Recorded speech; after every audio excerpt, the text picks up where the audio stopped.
ಅಮಿತಾಬ್ ಬಚ್ಚನ್ ಅಭಿನಯದ ಕಲ್ಕಿ 2898 AD ಸಿನಿಮಾವನ್ನ ಕೋಟ್ಯಾಂತರ ಜನ ನೋಡಿ ಮೆಚ್ಚಿ ಸೂಪರ್ ಹಿಟ್ ಮಾಡಿದ್ರೆ ಇದೇ ಸಿನಿಮಾ ವಿರುದ್ಧ ಧಾರ್ಮಿಕ ಭಾವನೆಗೆ ಧಕ್ಕೆ ದೂರು ದಾಖಲಿಸಲಾಗಿದೆ.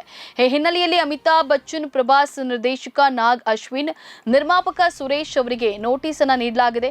ಶ್ರೀ ಕಲ್ಕಿ ಧಾಮದ ಕಲ್ಕಿ ಪೀಠಾಧೀಶ್ವರ ಆಚಾರ್ಯ ಪ್ರಮೋದ್ ಕೃಷ್ಣ ಎಂಬುವರು ಕಲ್ಕಿ 2898 AD ಸಿನಿಮಾದ ವಿರುದ್ಧ ಅಸಮಾಧಾನವನ್ನು ವ್ಯಕ್ತಪಡಿಸಿದ್ದು, ಸಿನಿಮಾದ ನಿರ್ದೇಶಕ, ನಿರ್ಮಾಪಕ ಸೇರಿದಂತೆ ಸಿನಿಮಾದ ನಟರಾದ ಪ್ರಭಾಸ್, ಅಮಿತಾಬ್ ಬಚ್ಚನ್ ಇನ್ನೂ ಕೆಲವರಿಗೆ ನೋಟಿಸ್ ಅನ್ನು ನೀಡಲಾಗಿದೆ.